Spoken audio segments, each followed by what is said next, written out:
Livro Problema do Ser, do Destino e da Dor, de Leon Denis, 1905.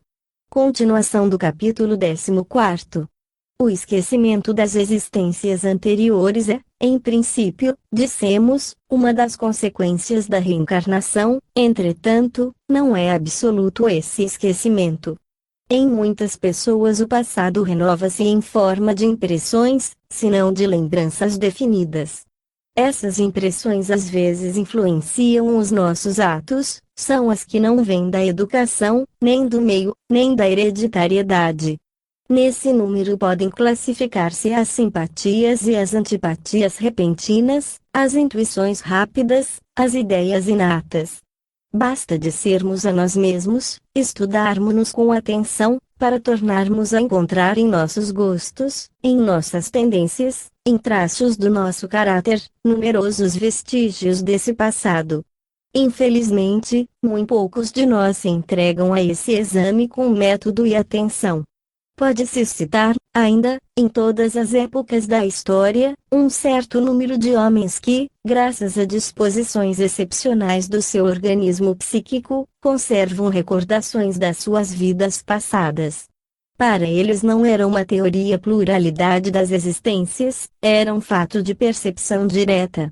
O testemunho desses homens assume importância considerável por terem ocupado na sociedade do seu tempo altas posições. Quase todos, espíritos elevados, exerceram, na sua época, grande influência. A faculdade, muito rara, de que gozavam, era, sem dúvida, o fruto de uma evolução imensa. Estando o valor de um testemunho na razão direta da inteligência e inteireza da testemunha, não se podem passar em claro as afirmações desses homens, alguns dos quais trouxeram na cabeça a coroa do gênio. É um fato bem conhecido que Pitágoras se recordava pelo menos de 3 das suas existências e dos nomes que em cada uma delas usava, 153. Início da nota do redator 153.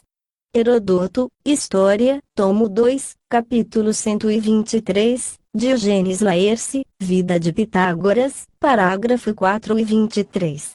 Fim da nota do redator. Declarava ter sido Hermótimo, Eufórbio e um dos argonautas.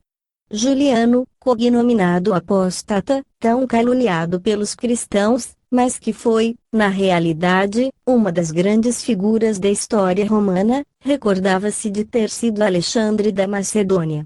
Empédocles afirmava que, pelo que lhe dizia respeito, recordava-se de ter sido rapaz e rapariga, 154. Início da nota do redator 154. Fragmento, VV 11-12, Diógenes Laerce, Vida de Empédocles. Fim da nota do redator. Na opinião de Herder, Dialogue sur la metempsychose, devem ajuntar-se a esses nomes os de Arcas e de Apolônio de Tiana. Na Idade Média tornamos a encontrar a mesma faculdade em Gerolamo Cardano. Entre os modernos, Lamartine declara, no seu livro Voyage em Oriente, ter tido reminiscências muito claras de um passado longínquo. Transcrevamos o seu testemunho. Na Judéia eu não tinha Bíblia nem livro de viagem, ninguém que me desse o nome dos lugares e o nome antigo dos vales e dos montes. Não obstante, reconheci, sem demora, o vale de Terebinto e o campo de batalha de Saul. Quando estivemos no convento, os padres confirmaram-me a exatidão das minhas descobertas. Os meus companheiros recusavam acreditá-lo. Do mesmo modo, em Séfora, apontara com o dedo e designara pelo nome uma colina que tinha no alto um castelo arruinado, como lugar provável do nascimento da Virgem. No dia seguinte, no sopé de um monte árido, reconheci o túmulo dos Macabeus e falava a verdade sem o saber. Excetuando os vales do Líbano, quase não encontrei na Judéia um lugar ou uma coisa que não fosse para mim como uma recordação. Temos então vivido 2 ou 1000 vezes. É, pois, a nossa memória uma simples imagem embaciada que o sopro de Deus aviva. Era em Lamartine tão viva a concepção das múltiplas vidas do ser, que tinha o desígnio de fazer disso uma ideia dominante, a inspiradora por excelência de suas obras. La Chute d'un Ange era, no seu pensamento, o primeiro elo, e Jocelyn o último de uma série de obras que deviam encadear-se umas às outras e traçar a história de duas almas prosseguindo através dos tempos a sua evolução dolorosa. As agitações da vida política não lhe deixavam vagar para aprender umas às outras as contas esparsas desse rosário de obras-primas. 155. Início da nota do redator. 155. Ver Petit de Juleville, Histoire de la littérature française, tomo 7. Fim da nota do redator. Joseph Méry era pródigo nas mesmas ideias. Ainda em sua vida, dizia seu respeito o Jornal Littéraire, de 25 de novembro de 1864. Há teorias singulares que, para ele, são convicções. Assim, crê firmemente que viveu muitas vezes, lembra-se das menores circunstâncias das suas existências anteriores e descreve-as com tanta minúcia e com um tom de certeza tão entusiástico que se impõe como autoridade.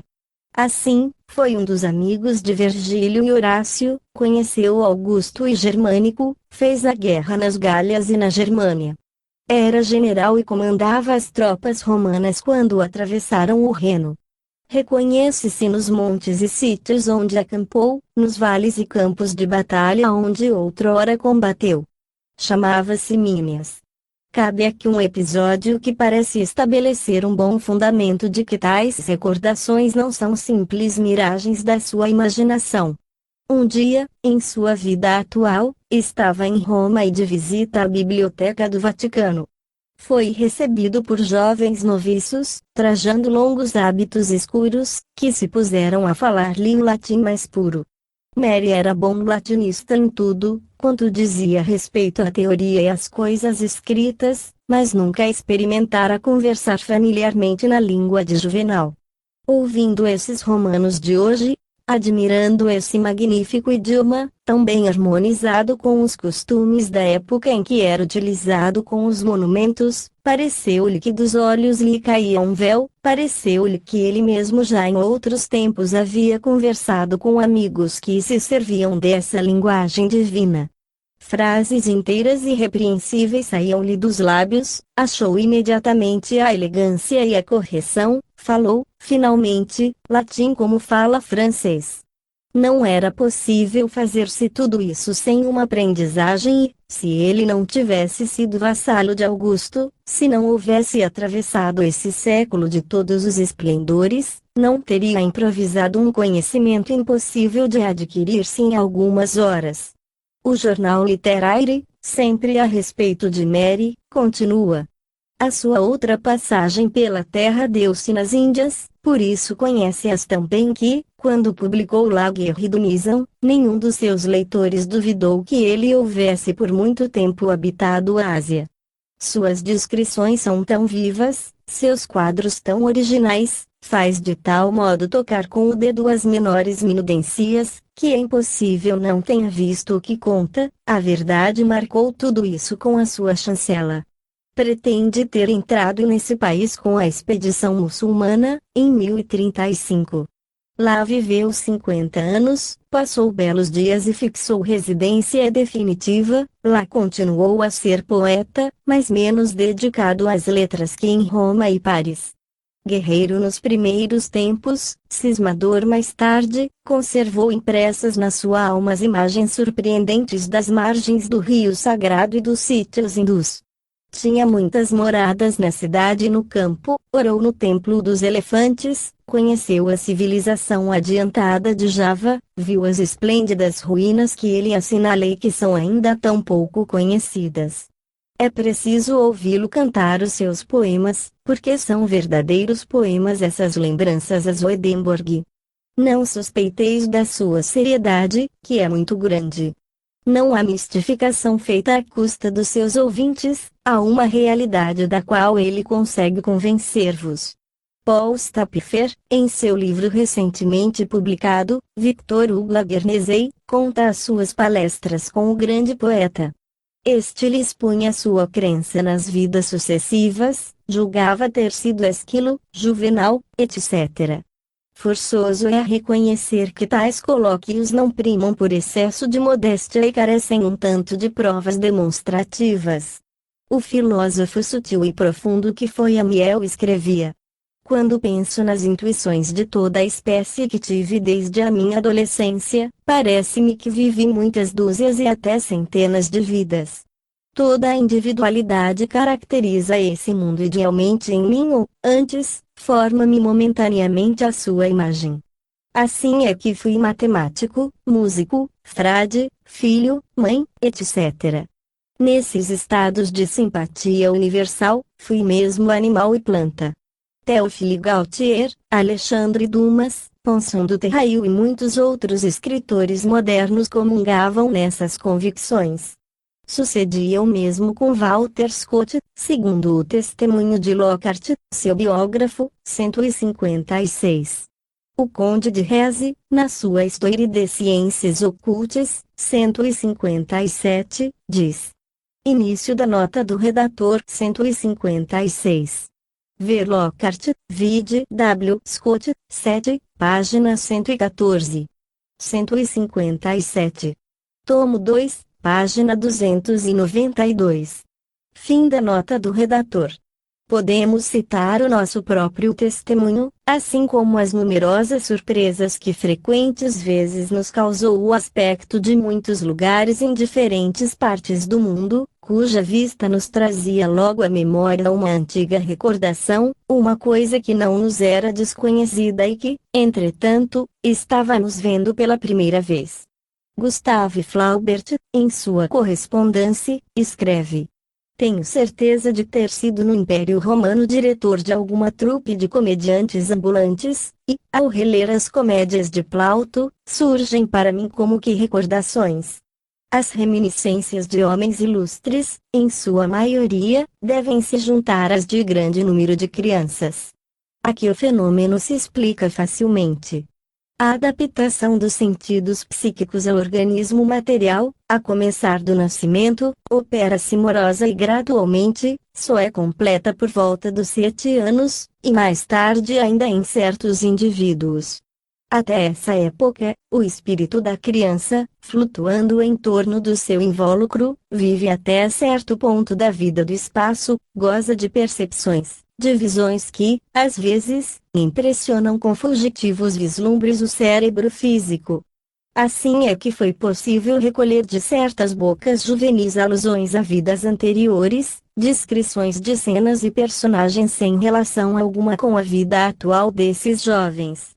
Essas visões, essas reminiscências esvaem-se, geralmente, próximo da idade adulta, quando a alma da criança entrou na plena posse dos seus órgãos terrestres. Então, debalde interrogada a respeito dessas lembranças fugazes, cessou de todo a transmissão das vibrações perispirituais, a consciência profunda emudeceu. Até agora não tem sido prestada a essas revelações toda a atenção que elas merecem. Os pais, a quem manifestações consideradas estranhas e anormais lançam em desassossego, em vez de provocá-las, procuram, pelo contrário, impedi-las. A ciência perde, assim, indicações úteis.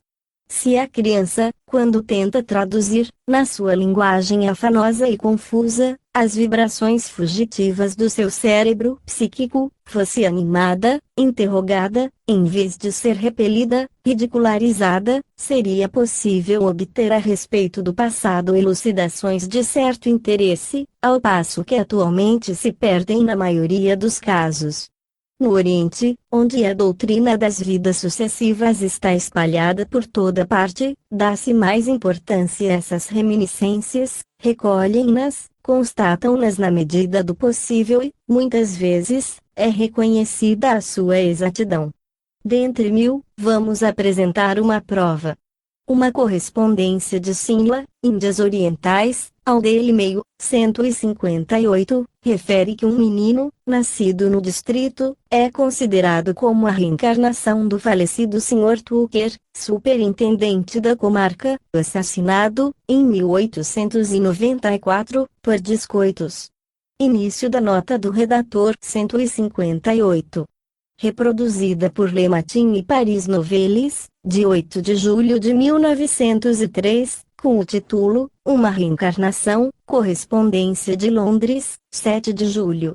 Fim da nota do redator.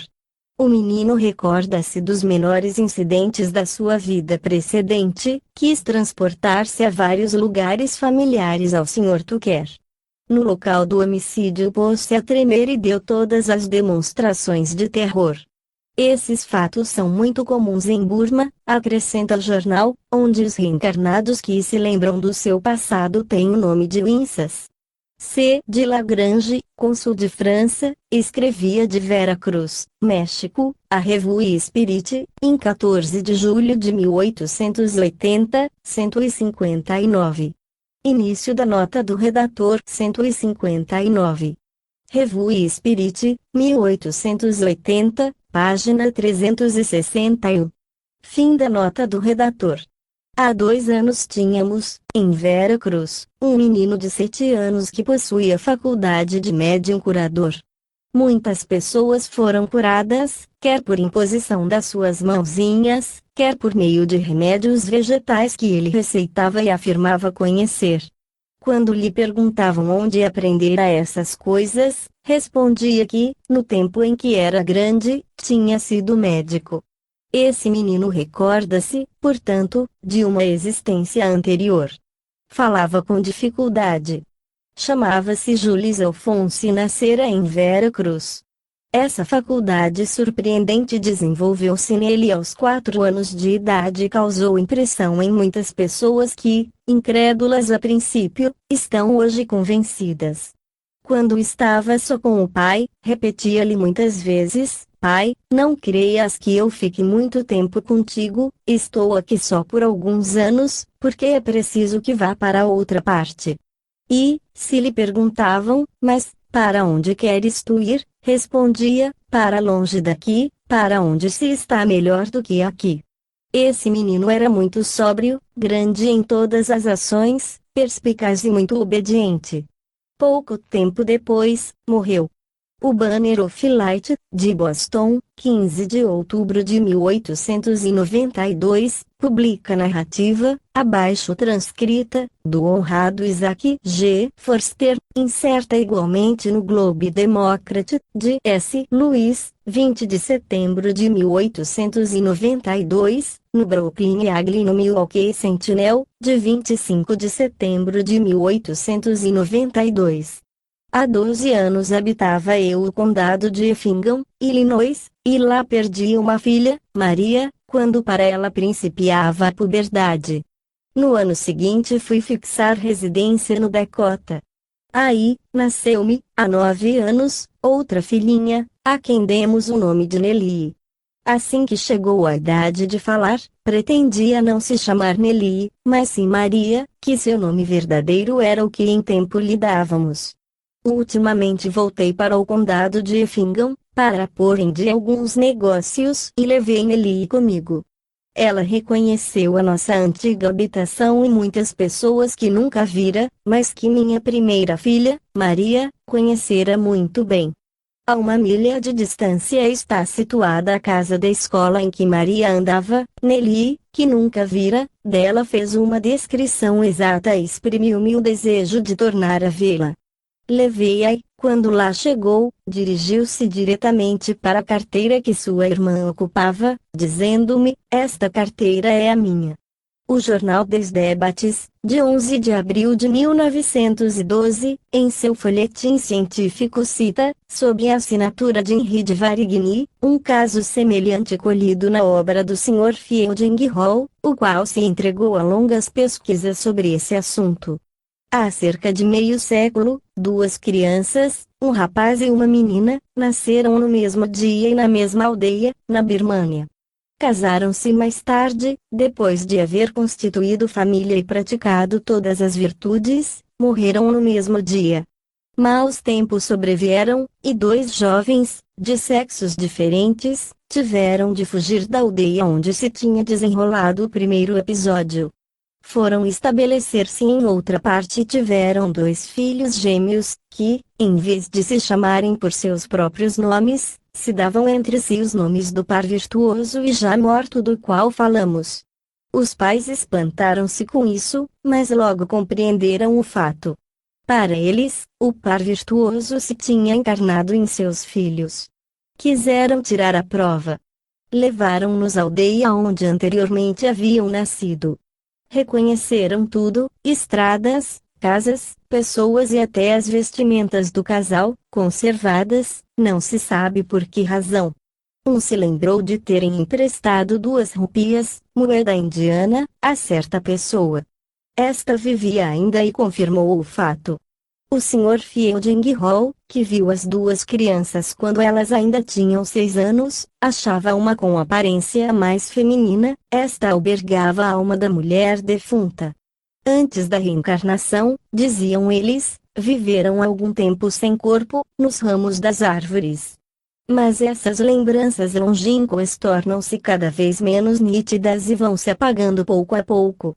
Essa percepção das vidas anteriores encontra-se, também, excepcionalmente, em alguns adultos. O Dr. Gaston D'Urville, no Psychic Magazine, número de janeiro e abril de 1914, conta um caso interessante de renovação das lembranças em estado de vigília. A senhora Laura Rainaldi, conhecida em Paris por suas curas por meio do magnetismo, afirmava, desde muito, que se recordava de uma vida passada em um lugar que descrevia e que declarava iria encontrar um dia. Afirmava, ainda, ter vivido em condições nitidamente determinadas, sexo, condição social, nacionalidade, etc., e haver desencarnado, havia certo número de anos, em consequência de tal moléstia. A senhora Rainaldi, em viagem à Itália, em março de 1913, reconheceu o país em que tinha vivido. Percorreu os arredores de Genova e encontrou uma habitação como tinha descrito. Graças ao concurso do Sr. Caluri, psiquista erudito de Gênova, encontramos, diz o doutor, nos registros da paróquia de São Francisco de Albaro, um registro de óbito que foi o da senhora Rainaldi número 1. Todas as declarações por ela feitas, muitos anos antes, sexo, condição social, nacionalidade, idade e causa da morte, foram confirmadas. Um sujeito do doutor, em estado de sonambulismo lúcido, revelou curiosos pormenores sobre a sepultura da citada senhora. Os testemunhos oriundos do mundo invisível são tão numerosos quanto variados. Não só espíritos em grande número afirmam, nas suas mensagens, terem vivido muitas vezes na Terra, mas há os que anunciam antecipadamente a sua reencarnação, designam seu futuro sexo e a época de seu nascimento, ministram indicações sobre as suas aparências físicas ou disposições morais, que permitem reconhecê-los em seu regresso a este mundo, predizem ou expõem particularidades de sua próxima existência. O que se tem podido verificar? A revista Filosofia della Scienza, de Palermo, no número de janeiro de 1911, publicou, sobre um caso de reencarnação, uma narrativa do mais alto interesse, que resumimos aqui. É o chefe da família, na qual os acontecimentos se passaram, o Dr. Carmelo Sanona, de Palermo, quem fala. Perdemos, a 15 de março de 1910, uma filhinha que minha mulher e eu adorávamos. Em minha companheira o desespero foi tal que receei, um momento, perdesse a razão. 3 dias depois da morte de Alexandrina, minha mulher teve um sonho onde acreditou ver a criança dizer-lhe: Mãe, não chores mais, não te abandonarei, não estou afastada de ti, ao contrário, tornarei a ti como filha. 3 dias mais tarde houve a repetição do mesmo sonho. A pobre mãe, a quem nada podia atenuar a dor e que não tinha, nessa época, noção alguma das teorias do espiritismo moderno, só encontrava nesse sonho motivos para o reavivamento de suas penas. Certa manhã, em que se lamentava, como de costume, 3 pancadas secas fizeram-se ouvir à porta do quarto em que nos achávamos. Crente da chegada de minha irmã, meus filhos, que estavam conosco, foram abrir a porta, dizendo: Tia Catarina, entre. A surpresa, porém, de todos, foi grande, verificando que não havia ninguém atrás dessa porta nem na sala que a precedia. Foi então que resolvemos realizar sessões de tipologia, na esperança de que, por esse meio, talvez tivéssemos esclarecimentos sobre o fato misterioso dos sonhos e das pancadas que tanto nos preocupavam. Continuamos nossas experiências durante 3 meses, com grande regularidade. Desde a primeira sessão, 2 entidades manifestaram-se, uma dizia ser minha irmã, a outra, a nossa querida filha. Esta última confirmou, pela mesa, sua aparição nos 2 sonhos de minha mulher e revelou que as pancadas tinham sido dadas por ela. Repetiu a sua mãe: não te consternes, porque nascerei de novo por ti antes do Natal. A predição foi acolhida por nós com total incredulidade, pois um acidente, seguido de uma operação cirúrgica, 21 de novembro de 1909, tornava impossível nova concepção em minha mulher. Entretanto, a 10 de abril, uma primeira suspeita de gravidez revelou-se nela. A 4 de maio seguinte nossa filha manifestou-se ainda pela mesa e nos deu novo aviso. Mãe, há uma outra em ti. Como não compreendêssemos essa frase, a outra entidade que, parece, acompanhava sempre nossa filha, confirmou-a, comentando assim: a pequena não se engana, outro ser se desenvolve em ti, minha boa Adélia. As comunicações que se seguiram ratificaram todas essas declarações e mesmo as precisaram, anunciando que as crianças que deviam nascer seriam meninas, que uma se assemelharia a Alexandrina, sendo mais bela do que o tinha sido anteriormente. Apesar da incredulidade persistente de minha mulher, as coisas pareciam tomar o rumo anunciado, porque, no mês de agosto, o Dr. Cordaro, parteiro reputado, prognosticou a gravidez de gêmeos. E a 22 de novembro de 1910 minha mulher deu à luz 2 filhinhas, sem semelhança entre si, uma, entretanto, reproduzia em todos os seus traços as particularidades físicas bem especiais que caracterizavam a fisionomia de Alexandrina, isto é, uma hiperemia do olho esquerdo, uma ligeira seborreia do ouvido direito e, enfim, uma dissimetria pouco acentuada da face. Em apoio de suas declarações, o Dr. Carmelo Samona traz os atestados de sua irmã Samona Gardini, do professor Wigley, da senhora Mercantini, do Marquês Natoli, da princesa Niscomi, do conde de Ranchilele, todos os que tomavam conhecimento das comunicações obtidas na família do Dr. Carmelo Samona, à medida que elas se produziam.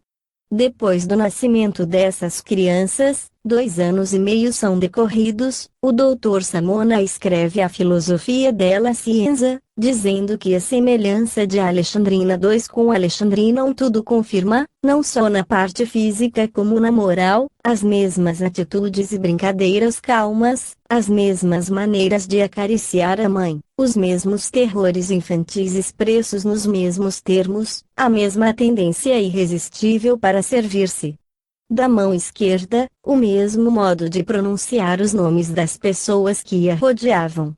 Como Alexandrina I, ela abre o armário dos sapatos, no quarto em que esse móvel se encontra, calça um pé e passeia triunfalmente no quarto. Em uma palavra, refaz, de modo absolutamente idêntico, a existência, na idade correspondente, de Alexandrina I. Não se nota nada de semelhante com Maria Pace, sua irmã gêmea. Compreende-se todo o interesse que apresenta uma observação dessa ordem, seguida durante tantos anos por um investigador do valor do Dr. Samona, 160. Início da nota do redator, 160.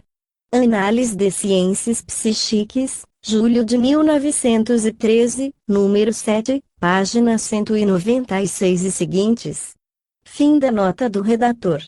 O capitão Florindo Batista, cuja honestidade está ao abrigo de qualquer suspeita, conta na revista Ultra, de Roma.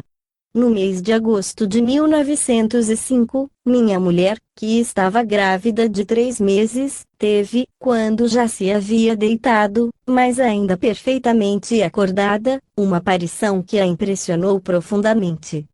uma filhinha, morta havia 3 anos, apresentara-se-lhe repentinamente, manifestando alegria infantil e lhe disse, com voz muito doce, as seguintes palavras: Mamãe, eu volto. Antes que minha mulher tornasse-se da surpresa, a visão desapareceu. Quando entrei, minha mulher, ainda muito comovida, contou-me sua estranha aventura e eu tive a impressão que era de uma alucinação que se tratava, mas não quis combater a convicção em que ela estava, de haver recebido um aviso providencial, e excedia seu desejo de dar à filhinha que esperávamos o nome de Branca, que era o da sua jovem irmã falecida. Por essa época eu não tinha noção nenhuma daquilo que aprendi mais tarde teria chamado louco a quem me viesse falar em reencarnação, porque estava intimamente convencido de que os mortos não renasciam mais. 6 meses depois, em fevereiro de 1906, minha mulher deu à luz, com felicidade, uma filhinha que se assemelhava inteiramente à sua irmã falecida. Tinha seus olhos muito grandes e seus cabelos espessos e frisados. Essas coincidências não me desviaram do meu cepticismo materialista, mas minha esposa, muito contente com o favor obtido, convenceu-se, de modo absoluto, de que o milagre se tinha dado e que havia posto 2 vezes no mundo a mesma criatura.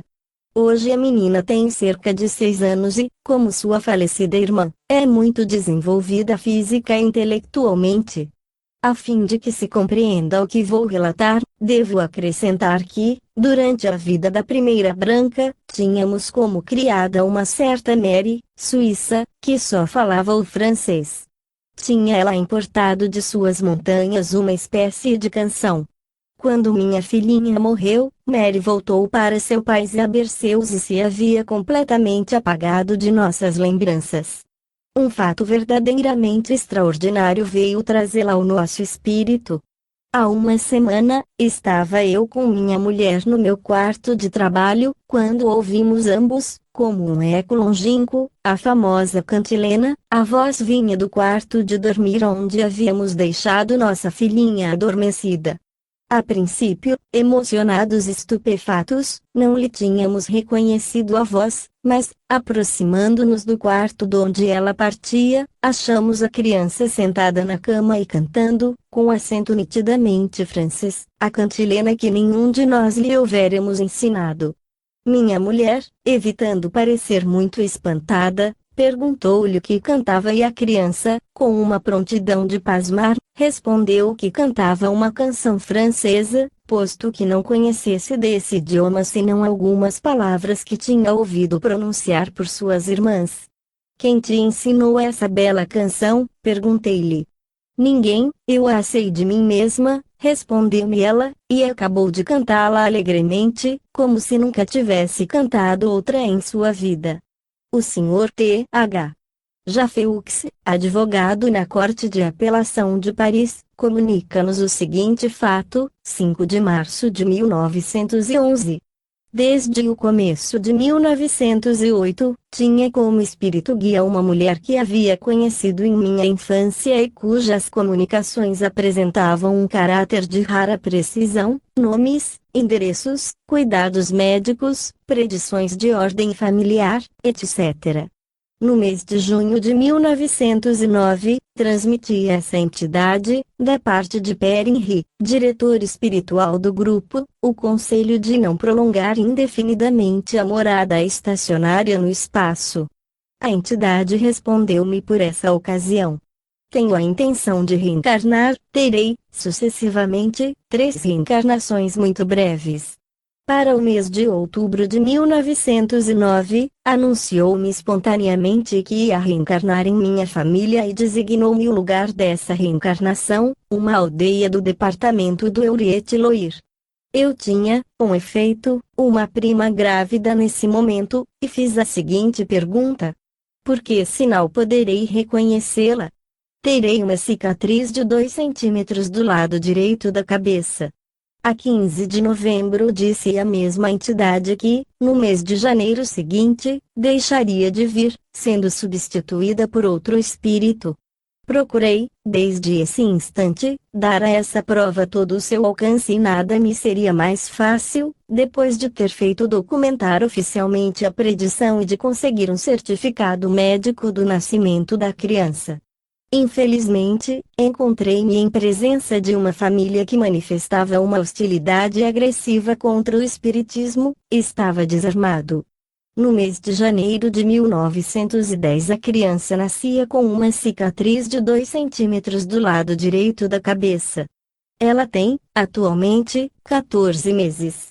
O Sr. Arcolier, engenheiro químico em Paris, relata o seguinte fato na Revue Scientifique et Morale de fevereiro de 1920. A senhora B pertencia a uma família aristocrática com ideais da nobreza e me foi apresentada por uma pessoa de minha família. A senhora virou-se. Ela tinha perdido durante a guerra um filho que particularmente amava, ainda lhe restam outros filhos, sendo que um deles é uma filha casada, da qual falaremos a seguir.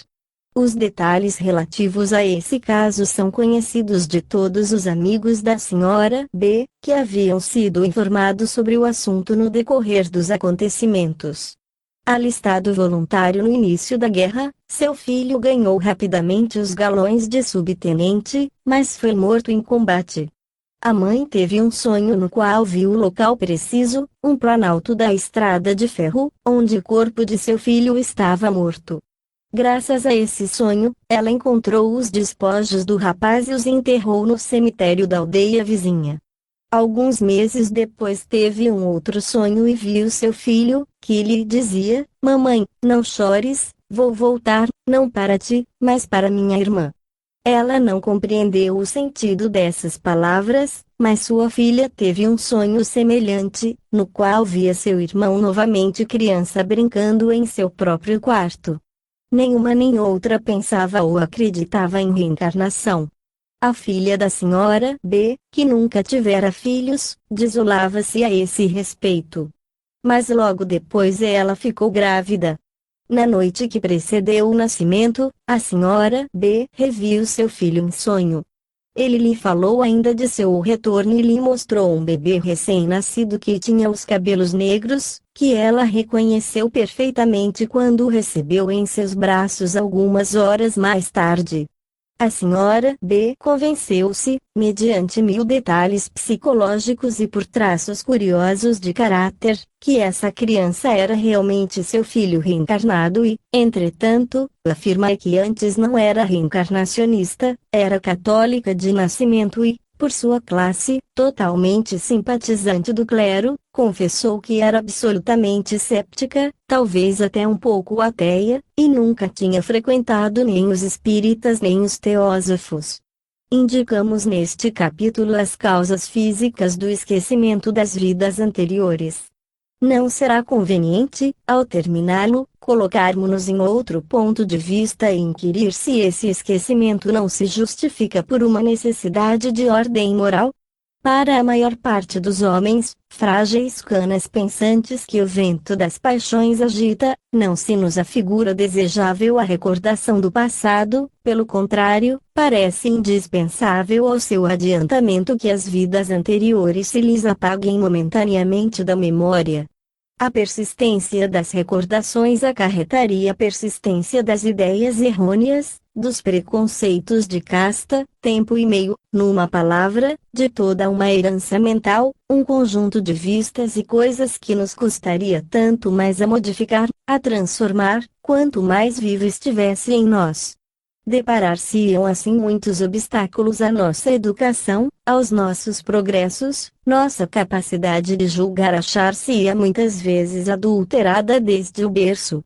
O esquecimento, ao contrário, permitindo-nos aproveitar mais amplamente os estados diferentes que uma nova vida nos proporciona, ajuda-nos a reconstruir nossa personalidade num plano melhor. Nossas faculdades e nossa experiência aumentam em extensão e profundidade. Outra consideração, mais grave ainda, o conhecimento de um passado corrupto, conspurcado, como deve suceder com o de muitos de nós, seria um fardo pesado. Só uma vontade de rija têmpera pode ver, sem vertigem, desenrolar-se uma longa série de faltas, de desfalecimentos, de atos vergonhosos, de crimes talvez, para pesar-lhes as consequências e resignar-se a passar por elas. A maior parte dos homens atuais é incapaz de tal esforço. A recordação das vidas anteriores só pode ser proveitosa ao espírito bastante evolvido, bastante senhor de si para suportar-lhe o peso sem fraquejar, com suficiente desapego das coisas humanas para contemplar com serenidade o espetáculo de sua história, reviver as dores que padeceu, as injustiças que sofreu, as traições dos que amou. É privilégio doloroso conhecer o passado dissipado, passado de sangue e lágrimas, e é também causa de torturas morais, de íntimas lacerações. As visões que se lhe vinculam, seriam, na maioria dos casos, fonte de cruéis inquietações para a alma fraca presa nas garras do seu destino. Se as nossas vidas precedentes foram felizes, a comparação entre as alegrias que nos davam e as amarguras do presente, tornaria estas últimas insuportáveis. Foram culpadas. A expectativa perpétua dos males que elas implicam paralisaria nossa ação, tornaria estéril nossa existência. A persistência dos remorsos e a morosidade da nossa evolução far-nos-iam acreditar que a perfeição é irrealizável. Quantas coisas, que são outros tantos obstáculos à nossa paz interna, outros tantos estorvos para a nossa liberdade, não quiseremos apagar da nossa vida atual? Que seria, pois, se a perspectiva dos séculos percorridos se desenrolasse sem cessar, com todos os pormenores, diante da nossa vista? O que importa é trazer consigo os frutos úteis do passado, isto é, as capacidades adquiridas, é esse o instrumento de trabalho, o meio de ação do espírito. O que constitui o caráter é também o conjunto das qualidades e dos defeitos, dos gostos e das aspirações, tudo o que transborda da consciência profunda para a consciência normal. O conhecimento integral das vidas passadas apresentaria inconvenientes formidáveis, não só para o indivíduo, mas também para a coletividade, introduziria na vida social elementos de discórdia, fermentos de ódio que agravariam a situação da humanidade e obstariam a todo o progresso moral. Todos os criminosos da história, reencarnados para espiar, seriam desmascarados, as vergonhas, as traições, as perfídias, as iniquidades de todos os séculos seriam de novo assoalhadas à nossa vista. O passado acusador, conhecido de todos, tornaria a ser causa de profunda divisão e de vivos sofrimentos. O homem, que vem a este mundo para agir, desenvolver as suas faculdades, conquistar novos méritos, deve olhar para a frente e não para trás. Diante dele abre-se, cheio de esperanças e promessas, o futuro. A lei suprema ordena-lhe que avance resolutamente, para tornar-lhe a marcha mais fácil, para livrá-lo de todas as prisões, de todo o peso, estende um véu sobre o seu passado. Agradeçamos a providência infinita que, aliviando-nos da carga esmagadora das recordações, nos tornou mais cômoda a ascensão, a reparação menos amarga. Objetam-nos, às vezes, que seria injusto ser castigado por faltas que foram esquecidas, como se o esquecimento apagasse a falta. Dizem-nos, 161, por exemplo, uma justiça, que é tramada em segredo e que não podemos pessoalmente avaliar, deve ser considerada como uma iniquidade. Início da nota do redator 161. Jornal de Charleroi, 18 de fevereiro de 1899. Isso mesmo era o que, já no quarto século, objetava Enéas de Gázano, seu Teofraste. Fim da nota do redator. Mas, em princípio, não há para nós em tudo um mistério. O talozinho de erva que rebenta, o vento que sopra, a vida que se agita, o astro que percorre a abóbada silenciosa, tudo são mistérios. Se só devemos acreditar no que compreendemos bem, em que é que havemos então de acreditar? Se um criminoso, condenado pelas leis humanas, cai doente e perde a memória das suas ações, vimos que os casos de amnésia não são raros, segue-se daí que a sua responsabilidade desaparece ao mesmo tempo em que as suas lembranças. Nenhum poder é capaz de fazer com que o passado não tenha existido. Em muitos casos seria mais atroz saber do que ignorar. Quando o espírito, cujas vidas distantes foram culpadas, deixa a terra e as mais lembranças se avivam outra vez para ele, quando vê levantarem-se sombras vingadoras, acaso lamenta o tempo do esquecimento? Acusa Deus por ter lhe tirado com a memória das suas faltas a perspectiva das provas que elas implicam. Basta-nos, pois, conhecer qual é o fim da vida, saber que a justiça divina governa o mundo. Cada um está no local que para si fez e não sucede nada que não seja merecido. Não temos por guia nossa consciência e não brilham com vivo clarão, na noite de nossa inteligência, os ensinamentos dos gênios celestes. O espírito humano, porém, flutua agitado por todos os ventos da dúvida e da contradição. Às vezes acha que tudo vai bem e pede novas energias vitais, outras, amaldiçoa a existência e clama o aniquilamento. Pode a justiça eterna conformar os seus planos com as nossas vistas efêmeras e variáveis? Na própria pergunta está a resposta. A justiça é eterna porque é imutável. No caso que nos ocupa, é a harmonia perfeita que se estabelece entre a liberdade dos nossos atos e a fatalidade das suas consequências. O esquecimento temporário das nossas faltas não evita o seu efeito. É necessária a ignorância do passado para que toda atividade do homem se consagre ao presente e ao futuro, para que se submeta à lei do esforço e se conforme com as condições do meio em que renasce. Durante o sono, a alma exerce a sua atividade, pensa, vagueia. Às vezes remonta ao mundo das causas e torna a encontrar a noção das vidas passadas. Do mesmo modo que as estrelas brilham somente durante a noite, também o nosso presente deve acolher-se à sombra para que os clarões do passado se acendam no horizonte da consciência. A vida na carne é o sono da alma, é o sonho triste ou alegre. Enquanto ele dura, esquecemos os sonhos precedentes, isto é, as encarnações passadas. Entretanto, é sempre a mesma personalidade que persiste nas suas duas formas de existência. Em sua evolução atravessa alternadamente períodos de contração e dilatação, de sombra e de luz. A personalidade retrai-se ou se expande nesses dois estados sucessivos, assim como se perde e torna a encontrar-se através das alternativas do sono e da vigília, até que a alma, chegada ao apogeu intelectual e moral, acabe por uma vez de sonhar. Há em cada um de nós um livro misterioso onde tudo se inscreve em caracteres indeléveis. Fechado à nossa vista durante a vida terrena, abre-se no espaço.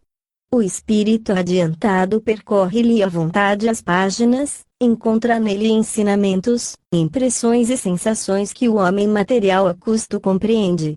Esse livro, o subconsciente dos psiquistas, é o que nós chamamos o perispírito. Quanto mais se purifica, tanto mais as recordações se definem, nossas vidas, uma a uma, emergem da sombra e desfilam em nossa frente para nos acusarem ou glorificarem.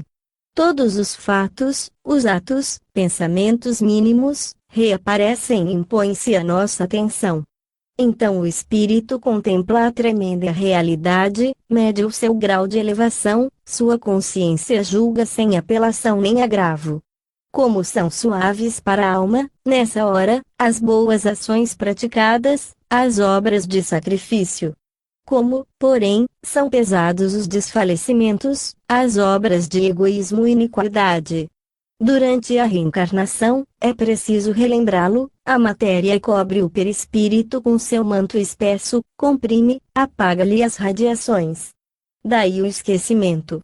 Livre desse laço, o espírito elevado readquire a plenitude da sua memória, o espírito inferior mal se lembra da sua última existência, é para ele essencial, pois que ela é a soma dos progressos adquiridos, a síntese de todo o seu passado, por ela pode avaliar sua situação. Aqueles cujo pensamento não se penetrou, no nosso mundo, da noção das preexistências ignoram por muito tempo suas vidas primitivas, as mais afastadas. Daí a afirmação de numerosos espíritos, em certos países, de que a reencarnação não é uma lei. Esses tais não interrogaram as profundezas do seu ser, não abriram o livro fatídico onde tudo está gravado. Conservam os preconceitos do meio terrestre em que viveram e esses preconceitos, em vez de incitá-los àquela investigação, dissuadem-nos dela. Os espíritos superiores, por sentimento de caridade, conhecendo a fraqueza dessas almas, julgando que o conhecimento do passado não lhes é ainda necessário, evitam atrair-lhes para esse ponto a atenção, a fim de lhes pouparem a vista de quadros penosos. Mas, chega um dia em que, pelas sugestões do alto, sua vontade desperta e rebusca nos recessos da memória. Então as vidas anteriores lhes aparecem como miragem longínqua. Há de chegar o tempo em que, estando mais disseminado o conhecimento dessas coisas, todos os espíritos terrestres, iniciados por uma forte educação na lei dos renascimentos, verão o passado desenrolar-se à sua frente logo depois da morte e até, em certos casos, durante esta vida. Terão adquirido a força moral necessária para afrontarem esse espetáculo sem fraquejar. Para as almas purificadas a recordação é constante. O espírito elevado tem o poder de reviver à vontade o passado, o presente e o misterioso futuro, cujas profundidades se iluminam por instantes, para ele, com rápidos clarões, para em seguida mergulharem nas sombras do desconhecido.